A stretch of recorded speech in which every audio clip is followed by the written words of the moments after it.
केंद्रीय मंत्रिमंडल ने बुधवार को केंद्र सरकार के कर्मचारियों और पेंशन भोगियों के लिए महंगाई भत्ता यानी डीए और महंगाई राहत यानी डीआर में 3% की बढ़ोतरी को मंजूरी दी। दशहरा और दिवाली से ठीक पहले बढ़ा ये डीए केंद्रीय कर्मचारियों के लिए बोनस की तरह है। डीए तो बढ़ गया, लेकिन ये लागू कब से होगा और इसका एरियर कब मिलेगा, ये सवाल बहुत से कर्मचारियों के मन में उठ रहा है। तो चलिए इन सवालों के जवाब हम आपको देते हैं। इस संशोधन के साथ महंगाई भत्ता, मूल वेतन और पेंशन 55% से बढ़कर 58% हो गया है।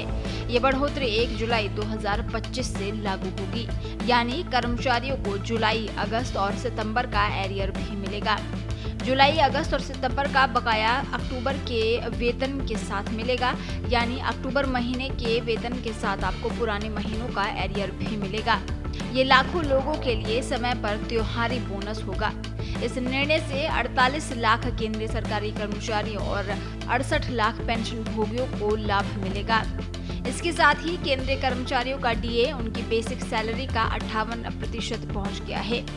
प्रधानमंत्री नरेंद्र मोदी की अध्यक्षता में हुई केंद्रीय मंत्रिमंडल की बैठक में इससे जुड़े प्रस्ताव को मंजूरी दी गई।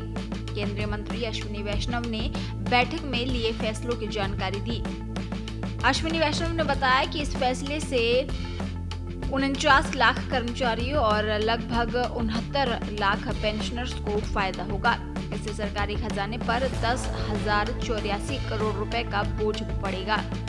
केंद्र सरकार साल में 2 बार सरकारी कर्मचारियों के डीए में इजाफा करती है। रिटायर हो चुके लोगों को महंगाई राहत मिलती है। अब तक के केंद्रीय कर्मचारियों को बेसिक सैलरी का 55% डीए के रूप में मिलता था। इससे पहले 1 जनवरी 2025 से डीए में 2% की बढ़ोतरी की गई थी। ये 6 साल में डीए में सबसे कम बढ़ोतरी थी। अब सवाल उठता है कि आपकी सैलरी कितनी बढ़ेगी। आपको बता दें, अगर किसी कर्मचारी की बेसिक सैलरी 50,000 रुपए है तो पहले 55% डीए के हिसाब से उसे 27,500 रुपए मिलते थे। अब 58% डीए के हिसाब से उसे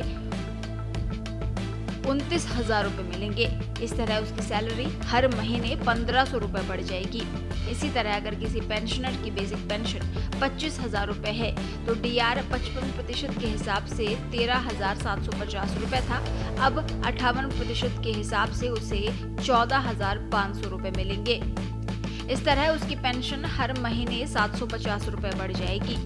महंगाई भत्ते यानी डीए और महंगाई राहत यानी डीआर को मुद्रास्फीति की भरपाई के लिए साल में 2 बार जनवरी और जुलाई में संशोधित किया जाता है। ये समायोजन औद्योगिक श्रमिकों के लिए अखिल भारतीय उपभोक्ता मूल्य सूचकांक यानी CPI-IW से जुड़ा होता है, जो जीवन यापन की लागत के रुझानों को दर्शाता है। ये 3% की वृद्धि 7वें वेतन आयोग के तहत अंतिम संशोधन है। 8वें वेतन आयोग के जनवरी 2026 से लागू होने की संभावना है। देश दुनिया की ताज़ा खबरें और वीडियोस के लिए अभी डाउनलोड करें पत्रिका ऐप।